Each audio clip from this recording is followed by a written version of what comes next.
कैसे हो आप सभी।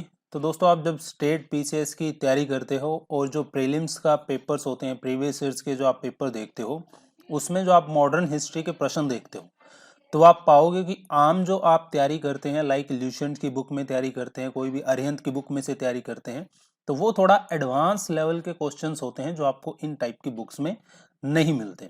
तो इसी वीडियो में मैं आपको इस टाइप के प्रश्न करवाने वाला हूं।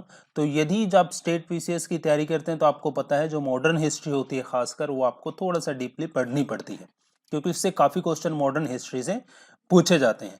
तो ये चाहे आपका यूपी का हो, राजस्थान का हो, मध्य प्रदेश का हो, अभी तो हरियाणा का भी निकला हुआ है, तो हरियाणा वाले स्टूडेंट भी इसको जरूर देखें। तो चलिए इसमें कुछ इंपॉर्टेंट मॉडर्न हिस्ट्री के क्वेश्चन करवाता हूँ।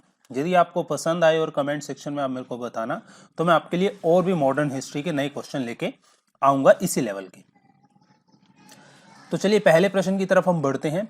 In the interim government formed in 1946 the vice president of executive council was.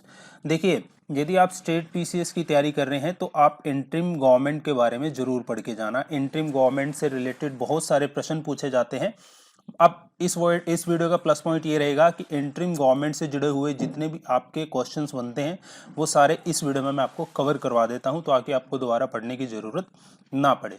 तो सबसे पहले हम इंटरिम गवर्नमेंट के बारे में जानते हैं कि ये बनी कब थी। ठीक है, ये बनी थी 2 सितंबर 1946 को। ठीक है, अब आपसे ये पूछा जाता है जो इंटरिम गवर्नमेंट बनी थी, दरअसल वो किस आधार पर, यानी कि कौन सा प्लान आया था जिस प्लान के आधार पर जो आपकी इंटरिम गवर्नमेंट भारत में बनी थी। तो इंटरिम गवर्नमेंट बनी थी भारत में कैबिनेट मिशन जो आया था 1946 में। कैबिनेट मिशन को भारत में भेजा किसने था? British government. उस समय जो प्रधानमंत्री थे ब्रिटेन के वो थे क्लेमेंट एटले। तो ये आपसे पूछा जाता है, क्रिप्स मिशन की डेट पूछी जाती, ईयर पूछा जाता है 1946। ये पूछा जाता है उस समय के ब्रिटेन के प्रधानमंत्री कौन थे? क्लेमेंट एटले थे। ओके, तो क्रिप्स मिशन 1946 के आधार पर ही जो है आपकी इंटरिम गवर्नमेंट बनी थी 2 सितंबर 1946 को। आगे बढ़ते हैं। अब आपसे ये भी पूछा जाता है जो इंटरिम गवर्नमेंट है, ठीक है, लास्ट वो कब तक रही? अभी हमने पढ़ा 2 सितंबर 1946 को बनी, तो ये 15 अगस्त 1947 तक गवर्नमेंट चली थी। ठीक है, अब कोई भी गवर्नमेंट चलती है, ठीक है, अब उस समय हमारा संविधान तो बना नहीं था। तो यदि हमारा संविधान बना नहीं था तो ये जो सरकार थी, ठीक है, कौन से एक्ट को या फिर कौन से संविधान को लेकर अपने कार्य कर रही थी? तो आप जानते हैं गवर्नमेंट ऑफ इंडिया एक्ट 1935 आया था। ठीक है, पहले तो इंटरिम गवर्नमेंट ने डिसाइड किया कि गवर्नमेंट ऑफ, ये जो 1935 में गवर्नमेंट ऑफ इंडिया का एक्ट आया है, इसके आधार पर सरकार चलेगी। लेकिन इसमें कुछ ऐसे प्रोविजन थे 1935 के इस एक्ट में। उस समय आप जानते हैं राजा महाराजा का समय हुआ करता था भारत में, तो प्रिंसली स्टेट उनको बोला जाता था। तो प्रिंसली स्टेट, कुछ ऐसे प्रोविजन 1935 में थे जो प्रिंसली स्टेट्स को पसंद नहीं थे। तो इसलिए इंटरिम गवर्नमेंट ने डिसाइड किया था कि गवर्नमेंट ऑफ इंडिया एक्ट 1935 को ना फॉलो करके government of India act 1919 follow किया जाएगा, यानी कि 1919। इसके आधार पर फिर ये आपकी सरकार चली थी। आगे बढ़ते हैं। अब जो इंटरिम गवर्नमेंट बनी थी उसमें से सदस्य कौन से लिए गए थे? देखिए, जो इंटरिम गवर्नमेंट बनने का जो प्रोसीजर है वो तो 1942 से ही शुरू हो चुका था। ठीक है, और इंटरिम गवर्नमेंट जो बनी थी वो बनी थी आपकी अगस्त 1946 में। जो कॉन्स्टिट्यूएंट असेंबली बनी थी उसके जो मेंबर थे, ठीक है, उस समय उन्हीं को ही लिया गया था इंटरिम गवर्नमेंट के अंदर। अब आप सोचोगे कोई भी सरकार बनी है तो क्या उसके इलेक्शन हुए थे? तो यहाँ पे मैं बताना चाहूंगा जो इंटरिम गवर्नमेंट बनी थी उसके डायरेक्ट इलेक्शन नहीं हुए थे। ठीक है, पूरे देश की आबादी करोड़ों में थी, लेकिन 2% को ही वोटिंग अधिकार मिला था, और इन्हीं के आधार पर ये जो आपकी असेंबली, जो इंटरिम गवर्नमेंट है, इसके सदस्य चुन के आए थे प्रोविंशियल असेंबली से। ओके, आपसे ये भी पूछा जाता है फिर कि जो इंडियन नेशनल कांग्रेस है इंटरिम गवर्नमेंट में, उसको कितनी सीटें मिली थी, या फिर मेजोरिटी में कौन सी पार्टी रही थी? तो उस समय तो कांग्रेस का ही बोलबाला था। तो इंडियन नेशनल कांग्रेस जो है टोटल 208 सीटें जीती थी। और वहीं मुस्लिम, जो मुस्लिम लीग थी उस समय, और मुस्लिम लीग ने टोटल कितनी सीटें जीती थी? 73 सीट्स जीती थी। ठीक है, आगे बढ़ते हैं। आगे आपसे क्या पूछा जाता है इंटरिम गवर्नमेंट से रिलेटेड। इंटरिम गवर्नमेंट से रिलेटेड अभी मैंने आपको प्रश्न बताया था, पूछ रहा था कि वाइस प्रेसिडेंट कौन थे, तो प्रेसिडेंट भी आपको पूछ सकता है। तो जब इंटरिम गवर्नमेंट बनी थी, ब्रिटेन ने ये तय कर दिया था कि भाई जो प्रेसिडेंट रहेगा वो तो हमारा कौन रहेगा, जो वाइसराय होगा। वाइसराय कहाँ से आता था, ब्रिटेन से। तो इसलिए जो प्रेसिडेंट होगा इंटरिम गवर्नमेंट का वो कौन होगा, वाइसराय होगा एग्जीक्यूटिव काउंसिल का। ठीक है, आगे बढ़ते हैं। फिर आपसे अभी जो मैंने आपसे प्रश्न क्या पूछा था कि जो वाइस प्रेसिडेंट थे इस इंटरिम गवर्नमेंट के वो कौन थे, पंडित जवाहरलाल नेहरू। ठीक है, आगे बढ़ते हैं। और आपसे क्या पूछा जाता है, आपसे ये पूछा जाता है कि सबसे पहले तो कौन सी जो है पार्टी ने इसमें जो है भाग लेने से इनकार कर दिया था। तो सबसे पहले मुस्लिम लीग ने इसमें पार्ट लेने से, भाग लेने से इनकार कर दिया था। लेकिन बाद में मुस्लिम लीग को लगा कि यदि उन्हें अपनी मांग, उस समय कौन सी मांग वो उठा रहे थे, पार्टीशन ऑफ इंडिया, यानी कि मुस्लिम जो माइनॉरिटी है उसके लिए एक अलग स्टेट की वो मांग कर रहे थे। तो उनको लगा यदि हम इंटरिम गवर्नमेंट का हिस्सा नहीं बनते तो हमारी मांग कमजोर पड़ जाएगी, तो इसलिए हमें इंटरिम गवर्नमेंट में ज्वाइन करना पड़ेगा और हमारी मांग को सरकार में रहकर उठाना पड़ेगा, तभी हमारी बात बनेगी। तो इसलिए पहले तो मुस्लिम लीग क्या कर देती है, मना कर देती है, लेकिन बाद में जो है इंटरिम गवर्नमेंट का वो हिस्सा बन जाती है। आगे बढ़ते हैं। हाँ, आपसे ये स्टेटमेंट देखिए, ये लिख के पूछ सकता है, going into interim government to get a foothold to fight for the cherished goal of Pakistan। आपसे ये स्टेटमेंट दे सकता है एग्जाम के अंदर और आपसे पूछेगा ये स्टेटमेंट किससे रिलेट करती है। ठीक है, तो उसमें आंसर आपको क्या देना है, मोहम्मद अली जिन्ना। ठीक है, आगे बढ़ते हैं। और आपसे इंटरिम गवर्नमेंट से क्या पूछ सकता है, आपसे पूछ सकता है इंटरिम गवर्नमेंट में जो मेंबर बने थे इंटरिम गवर्नमेंट के, कौन किस व्यक्ति को कौन कौन सा पोर्टफोलियो मिला था, ये सबसे इंपॉर्टेंट है। अब यहाँ पे मैं आपको बताना चाहूंगा, हेड तो मैंने, प्रेसिडेंट तो मैंने आपको बता दिया, जो वाइसराय एग्जीक्यूटिव काउंसिल के थे वही आपके कौन थे, प्रेसिडेंट थे इंटरिम गवर्नमेंट के।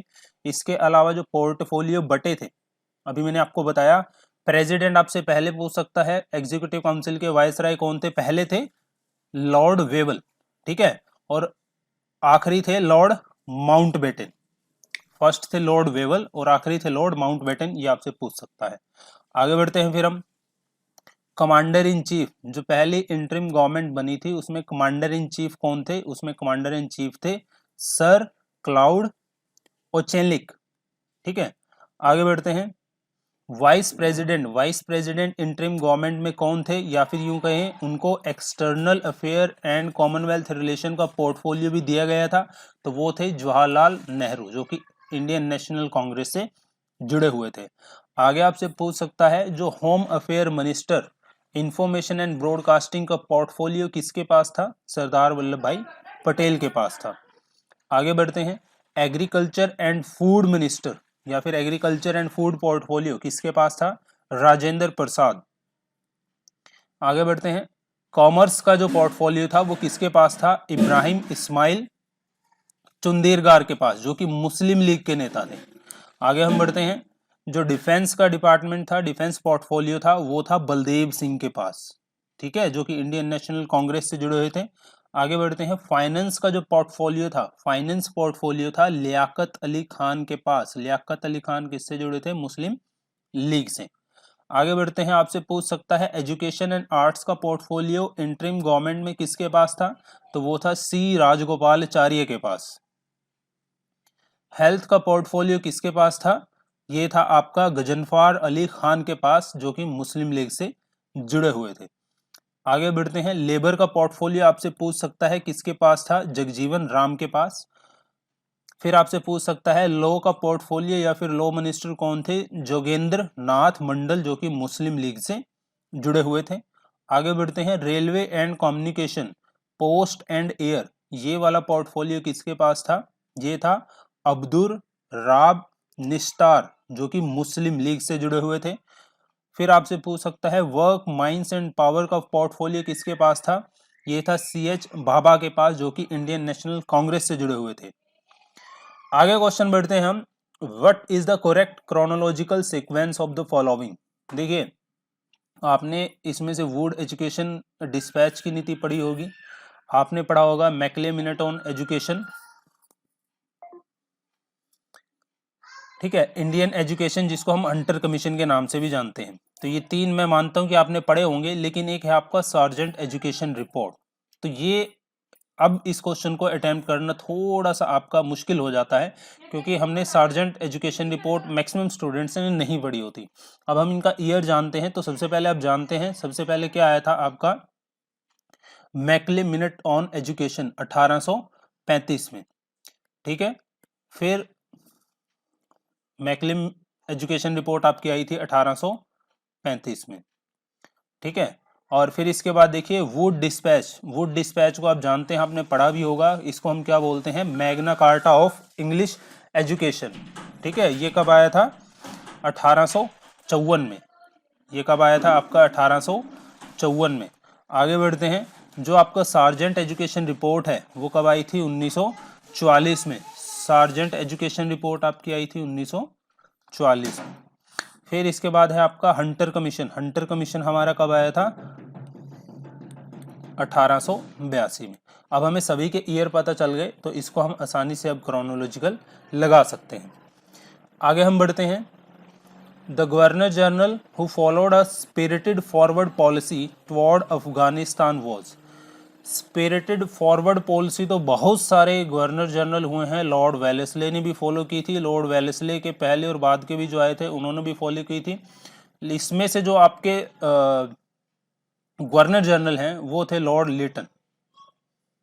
ठीक है, ऑप्शन डी हो जाएगा इसका राइट आंसर, जिन्होंने forward policy toward Afghanistan follow की थी। आगे बढ़ते हैं। At a time when empires in Europe were crumbling before the might of Napoleon, which one of the following governor general kept the British flag flying high in India? देखिए, Napoleon Bonaparte की सेना Europe में तबाही इन्होंने मचा रखी थी। ठीक है, इसके बावजूद ही आपसे पूछ रहा है कि जब ये किस्सा यूरोप में तो चल रहा था, लेकिन जो आपका भारत के अंदर जो ब्रिटिश एम्पायर का झंडा ऊंचा करके रखा हुआ था, या यूं कहें ब्रिटिश एम्पायर की शुरुआत भारत में किसने की थी उस समय में, तो इसका आंसर आएगा दोस्तों लॉर्ड हेस्टिंग। देखिए, वारेन हेस्टिंग और लॉर्ड हेस्टिंग में कंफ्यूज मत हो जाना। वारेन हेस्टिंग अलग है, लॉर्ड हेस्टिंग अलग है। ठीक है, लॉर्ड हेस्टिंग का सबसे पहले तो हम पूरा नाम देखते हैं। इनका नाम है फ्रांसिस रॉडेन हेस्टिंग। ठीक है, 1813 से लेके 1823 तक ये गवर्नर जनरल रहे थे, किसके, भारत के। अब इनके शासनकाल में ऐसा क्या हुआ कि जो इनको जो है इंडिया के अंदर ब्रिटिश एम्पायर एस्टैब्लिश करने का जनक माना जाता है, ऐसा। तो इन्होंने एंग्लिश नेपालीज वॉर लड़ा, एंग्लो नेपालीज, और इसके अलावा जो थर्ड एंग्लो मराठा वार हुआ था।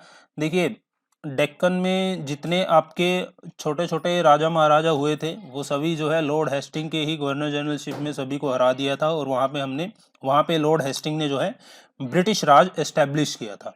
तो इसलिए इनको इसके बारे में ये कहा जाता है कि at the time when empire in Europe were crumbling before the might of Napoleon. तो जो गवर्नर जनरल थे जो ब्रिटिश फ्लैग को इंडिया में ऊंचा रखे हुए थे, तो वो कौन थे, लॉर्ड हेस्टिंग। आगे बढ़ते हैं। Consider the following revolt event. तो इनको आपको जो है क्रोनोलॉजी में लगाना है। तो मैं आपको बता दूं, जो फेमस रिवोल्ट या फिर जितनी भी म्यूटिनी हुई हैं, जितने भी विद्रोह हुए हैं, सबके ईयर, आप इंपॉर्टेंट को बोल रहा हूँ, सबके नहीं, जो इंपॉर्टेंट आपको लगते हैं उनके ईयर आप जरूर याद करके जाइएगा, क्योंकि आप जानते हैं फैक्चुअल इंफॉर्मेशन जो होती है, डाटा वगैरह जैसे ईयर हो गया, डेट हो गया, ये अक्सर बहुत ज़्यादा बार पूछी जाती है जो स्टेट पीसीएस के एग्जाम होते हैं। हरियाणा में तो खासकर जो है ये पूछी जाती है। ठीक है, Indigo revolt, Santhal rebellion, Deccan right, mutiny of the स्पॉय। ठीक है, सांथल रिबेलियन हमारा 1856, म्यूटिनी हमारा 1857, इंडिगो रिवोल्ट हमारा 1860, और डेक्कन राइट मैं भूल गया, देखते हैं डेक्कन राइट कब हुआ था आपका, 1875। ठीक है, तो ये डेक्कन राइट हुआ था। तो अब इसके आधार पर आप इस क्रोनोलॉजी को लगा सकते हैं और इस क्वेश्चन का आंसर आपको मिल जाएगा। आगे बढ़ते हैं। ये आपको लिस्ट ऐसे दे दी जाती है, मैं आपको बता रहा हूं, फैक्चुअल इंफॉर्मेशन आपसे ऐसे पूछी जाती है, इस टाइप के प्रश्न आपसे दे दिए जाते हैं जहां पे आपको मिलान करना होता है। ठीक है, अब बताइए इस प्रश्न का आंसर क्या होगा।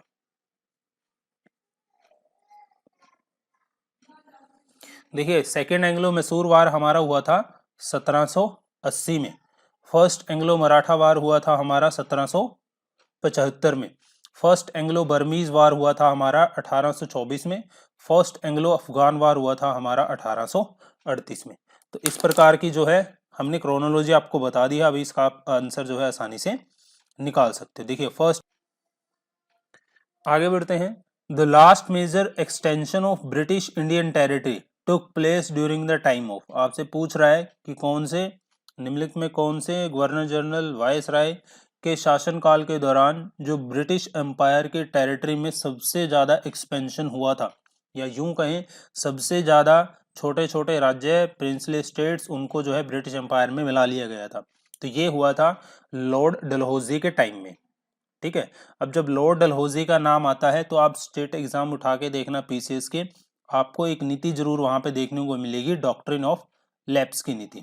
डॉक्ट्रिन ऑफ लैप्स की नीति कौन लेके आए थे? लॉर्ड डलहौजी ही लेके आए थे। 1848 से लेके 1856 तक ये नीति चली थी और इसके तहत जो है लॉर्ड डलहौजी ने बहुत सारे प्रिंसली स्टेट्स को ब्रिटिश साम्राज्य के अंदर मिला लिया था। अब इससे रिलेटेड कौन से स्टेट पीसीएस एग्जाम में प्रश्न पूछे जाते हैं वो मैं आपको बता देता हूँ। आपसे पूछा जाता है कि सबसे पहले कौन सा जो है स्टेट जो है ब्रिटिश राज्य ने डॉक्ट्रिन ऑफ लैप्स की नीति के तहत अपने साम्राज्य में ब्रिटिश एम्पायर में मिलाया था, तो वो था 1848 में। फिर आपसे पूछ सकता है, सबसे इंपॉर्टेंट इसमें बनता है अवध। ठीक है,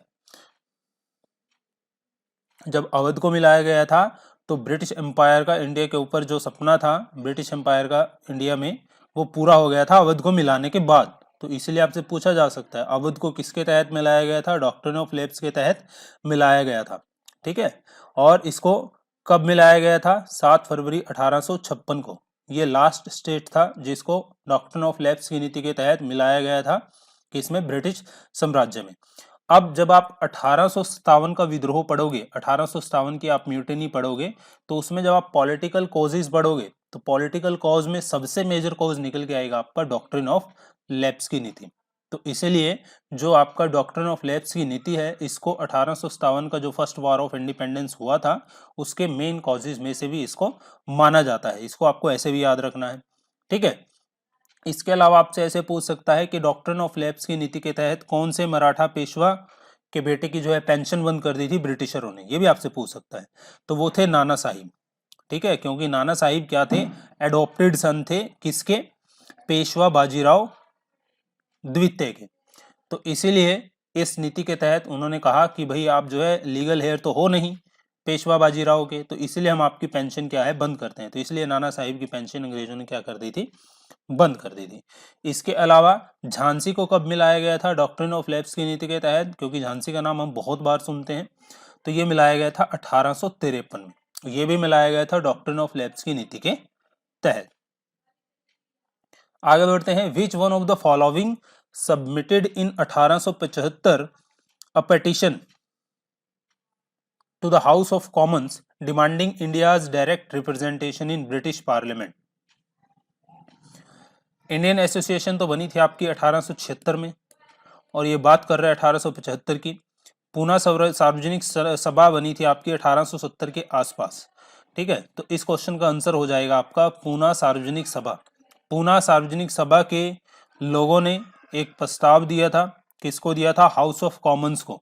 उस प्रस्ताव के ऊपर 21,713 लोगों ने साइन करके दिया था 1875 में।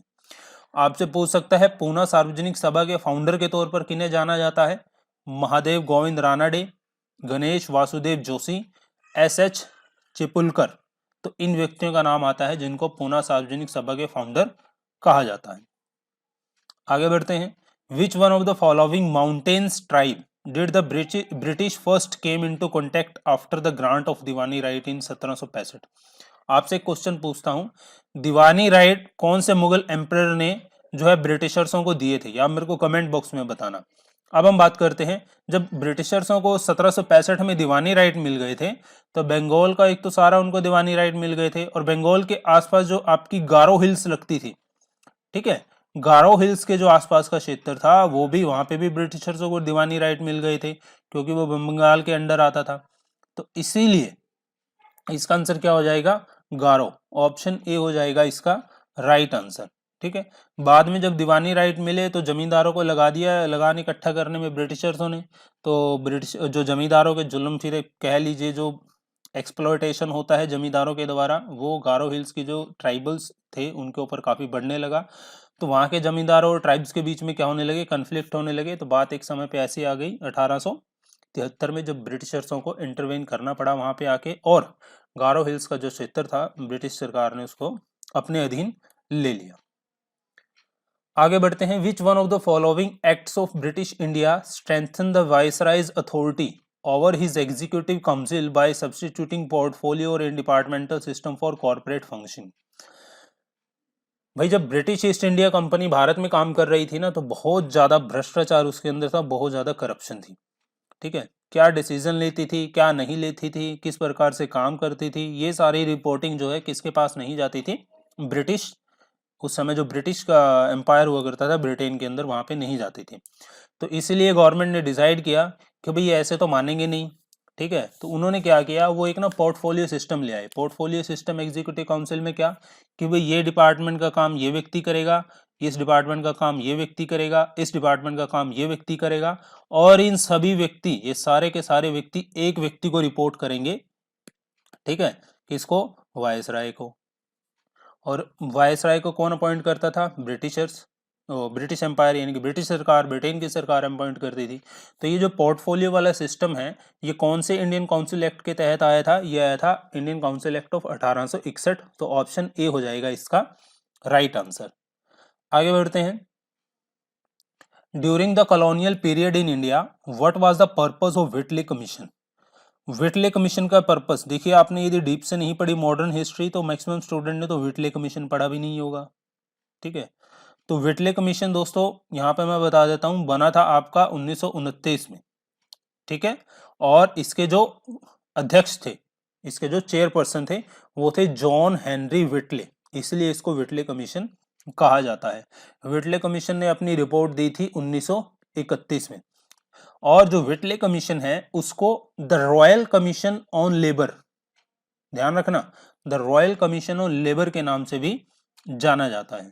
ठीक है, इसकी कुछ रिकमेंडेशन मैं आपको बताता हूं। The commission recommended the adoption of suitable legislation enabling the competent authority to collect and collate information regarding the living, working and socio-economic condition of industrial labor।